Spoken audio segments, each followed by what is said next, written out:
कि नीले गगन के तले धरती का प्यार पले, गाँव की ओर चले नीले ध्वजा के तले, बहुजन का प्यार से सोने वालों पल के ज़रा उठाना कि हम हो गए इकट्ठा, अब दर्द दिल सुनाना हम हो गए।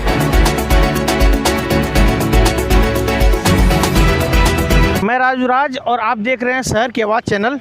इस समय मैं नवाबों का शहर लखनऊ में हूँ और इस समय मेरी मुलाकात एक ऐसे शख्सियत से हो गई है जो बहुजन समाज को बड़े ज़मानों से अपने संगीत के माध्यम से, अपने गायिका के माध्यम से जगाने का काम करते हैं।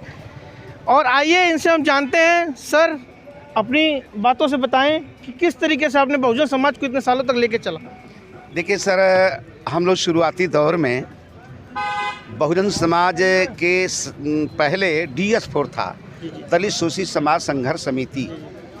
तो ये गांव-गांव में जा कर के हम लोग प्रचार प्रसार किया करते थे, लेकिन कुछ जालिम किस्म के जो लोग थे वो बर्दाश्त नहीं कर पाते थे। लेकिन फिर भी हम लोगों ने बड़े हिम्मत से काम लिया और हिम्मत से काम लेकर के बहुजन समाज पार्टी माननीय कांशी राम साहब ने सन 84 में बना दिया। अब हमारा जो स्तंभ है वो बहुत मजबूत हो गया। जब मजबूत हो गया तो मजबूती के साथ हम लोग नाटक बनाए, नौटंकी बना करके स्टेज पर जैसे फिल्म में लोग खेलते हैं उस तरह से फिल्म की तरह से हम लोग ड्रामा खेल करके पूरे उत्तर प्रदेश के कोने कोने, ज़रूरत पड़ी तो दिल्ली प्रदेश में भी जा कर के बहुत कार्यक्रम हम लोगों ने किया है। बिहार में कार्यक्रम किया, बिहार में झारखंड अब न बना है, उधर मध्य प्रदेश में छत्तीसगढ़ अब बना है। जा कर के हम लोग बहुजन समाज को जगाने का काम किए। और हम लोग जैसे ये गाते थे कि शुरुआती दौर में कि नीले गगन के तले धरती का प्यार पले, नीले ध्वजा के तले बहुजन का प्यार पले, छोटी सी मिट्टियाँ आपस में मिलकर, छोटी सी मिट्टियाँ आपस में मिलकर गाँव की ओर चले नीले ध्वजा के तले, बहुजन का प्यार पले, नीले ध्वजा के तले बहुजन का प्यार पले। चाहे हो हिंदू चाहे मुसलमान, आवो मिलकर तैयार रहे नीले ध्वजा के तले, बहुजन का प्यार पले। लेकिन सर, मैं आपसे एक चीज़ जानना चाहूँगा। आपका जो नाम है किशोर कुमार पगला, ये नाम आपका किसने और कैसे दिया आपको? देखिए, सन 86 में माननीय कांशी राम साहब का जजी मैदान आजमगढ़ में कार्यक्रम हो रहा था। तब मैं उनके सम्मान में एक गज़ल में पढ़ा था। वो गज़ल भी हम सुनना चाहेंगे। वो गज़ल मैं पढ़ा था कि सदियों से सोने वालों पल के ज़रा उठाना, कि सदियों से सोने वालों पल के ज़रा उठाना, कि हम हो गए इकट्ठा, अब दर्द दिल सुनाना हम हो गए इकट्ठा। क्यों कि हमारी बुज़दिली थी ले ना सके आरक्षण, कब बनता है यही कारण करते रहे वो भक्षण। अब अपना फर्ज क्या है उसको न भूल जाना, और इतिहास कह रहा है बदलेगा वो ज़माना। इस अंदाज में जब मैं गाया तो मानवर कांशीराम साहब ने प्यार से मुझे चुस्कार करके बुलाया, इधर आ पगले, अरे तूने तो पागल कर दिया मुझे। बस वही साहब कांशीराम साहब हमको बुलाए। दिल्ली में मान्या बहन जी का जन्मदिन था, तो सुबह से हो गई शाम, कैसे कैसे तुझको अल्लाह रखे हैं। तो वो दशा हुई, सुबह से शाम हो गई। किशोर कुमार मैं लिख लिख कर देता था, साहब समझ नहीं पाते थे। जब मैं पोस्ट में पगला लिख कर दिया तो साहब ने तत्काल मुझे बुलाया और कहा कि तुम कब आए हो। हम कहे साहब मैं सुबह में आ गया था काशी विश्वनाथ से। अरे अरे अरे जल्दी पानी पिलाओ, खिलाओ पिलाओ, ये करो वो करो। फिर साहब कांशीराम जी हमको बहन जी के जन्मदिन में लेकर गए, गीत संगीत हमारी हुई। तब से मैं किशोर कुमार के आगे पगला लिखने लगा। ये टाइटल, ये तकल्लुफ़ अगर किसी ने दिया है तो मानव साहब कांशीराम साहब। अब 2024 का चुनाव है, इस पर क्या संदेश देना चाहेंगे आप समाज को? देखिए हम बता दें 2024 का जो संदेश है वो बहुत ही अच्छा संदेश है, कोई दिक्कत नहीं है। और कहीं न कहीं अब हम पत्ता नहीं खोलना चाहते कि हम किसके साथ मिल कर के चुनाव लड़ेंगे, ठीक ना। लेकिन हाँ ये ज़रूर है कि बहुजन समाज का ग्राफ जो है अब तैयार हो रहा है, क्योंकि जो हमको वोट नहीं दिए, वोट से वोट के बदले अंगूठा दिखा दिया, अब वो रो रहे हैं जा कर के वहाँ कि हमने गलत कर दिया। 5 किलो चावल में, 10 किलो चावल में, गेहूं में हम बट गए और फूट गए। एक आवास में, एक मशीन में, एक हैंड पाइप में।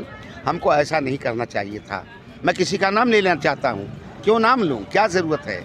इसलिए इतना मेरा दावा है कि इस बार बहुजन समाज पार्टी की शेरनी बहन कुमारी मायावती जी को हम इस देश का, भारत का प्रधानमंत्री बनाएंगे, ये वादा करते हैं। इसलिए कि यह आवाज़ है कि यूपी के नक्शे को देखे तो गदगद कांशीराम हुए, वाह रे माया तेरे शासन में खूब मिशन के काम हुए। जो बहन जी ने इतिहास रच दिया है, आज तक इस दुनिया में कोई भी इतिहास ऐसा कोई रचा नहीं। यह देखने के काबिल हो गया। अंग्रेज भी आता तो कहता हाय। तो इस तरह का बात है। ये लखनऊ हो गया जहाँ पर आप खड़े हैं।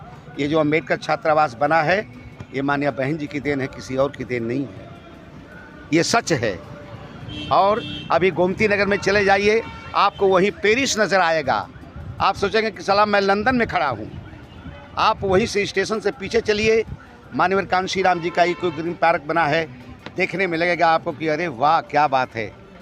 तो ये सच है कि अगर ताजमहल किसी प्रेम की निशानी है तो बाबा साहब डॉक्टर अंबेडकर का भी एक ऐसी कहानी है जो बाबा साहब डॉक्टर अंबेडकर ने हम लोगों के मान सम्मान, स्वाभिमान, तरक्की के लिए अपने बेटा बेटी, अपनी बीवी तक को उन्होंने कुर्बान कर दिया।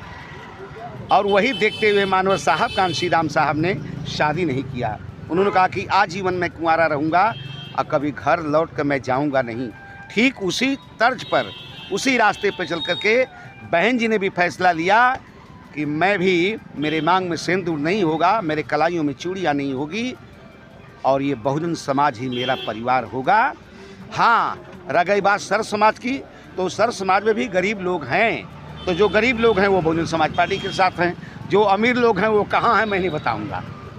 ठीक सर। लेकिन सर एक आखिरी सवाल आपसे जी बताइए। कल राहुल गांधी जी के बारे में पता चला आपको, उनकी संसदीय जो कार्यकाल थी समाप्त कर दी गई 24 में, इसको किस नज़रिए से आप देखते हैं? एक इतनी बड़ी, मतलब जिसके पापा रहे हों प्रधानमंत्री, दादी रहे हों, नाना रहे हों, बड़े बड़े उनके घर में बड़े बड़े प्रधानमंत्री 3-3 दिए हों कांग्रेस को, उसके बच्चे की इस तरीके से क्षेत्र ख़त्म कर दे रहे हैं, उस क्या कहेंगे आप? देखिए हम बता दें, जो भी माननीय राहुल गांधी साहब के साथ जो हुआ है, ये इसको कह लीजिए बिल्कुल एकदम अपराध है। नहीं, उनके साथ ऐसा व्यवहार करना चाहिए, इसलिए कि वो भी लीडर है और राष्ट्रीय लीडर हैं, कोई बात नहीं है। राहुल गांधी तो गांधी जी हैं। यह गांधी का परिवार आज भी हमारे बीच में जिंदा है, तो हमको बहुत अच्छा लगता है, इसलिए कि शुरुआत वहीं से हुई है। इसलिए राहुल गांधी के साथ जो भी मतलब ये हुआ, ये घटना घटी, और इस तरह का उनके ऊपर मुकदमा क्या क्या आमाट बवाट इस तरह से है। जिन्होंने भी किया है वो बहुत ही घटियापन किया है। ऐसा नहीं होना चाहिए। किसी उद्देश्य की भावना से ये सरकार चले और चलाई जाए, और ये ठीक नहीं है। मैं बाबा के बुलडोज़र का भी सलाम करता हूँ, लेकिन बाबा बुलडोज़र का सलाम इसलिए करता हूँ कि भाई ठीक है, आपने जो किया ठीक है, लेकिन एक ही सज़ा आप दे सकते हो, या तो जेल के सलाखों में उनके रखो या तो उनकी बिल्डिंग ढहवा दो। ये कहीं का वो नहीं होता है कि आप जहाँ चाहे तो बस बिल्डिंग गिरा दिया, बुलडोज़र चला के गिरा दिया, ये कर दिया वो कर दिया। नहीं, सज़ा एक ही होती है। या तो उसको फांसी के तख्ते पे एक ही दिन ख़त्म कर दो। ख़त्म तो आपको भी होना है, उसको आप मार डालोगे, लेकिन आपको कुदरत भी आपको छोड़ेगी नहीं, आपको भी उसी रास्ते में जाना है। बस मेरा कहना ये है। देखिए हमारे साथ मौजूद थे। अब इनका यही कहना है कि सत्ता में पार्टी रही, राहुल गांधी के साथ जो हुआ वो उससे सहमत नहीं रहते हैं। और किशोर कुमार पगला जी जो हैं, इन्होंने अपनी बातों से हमारे चैनल को हमें समय दिया, इसके लिए बहुत बहुत धन्यवाद सर आपका।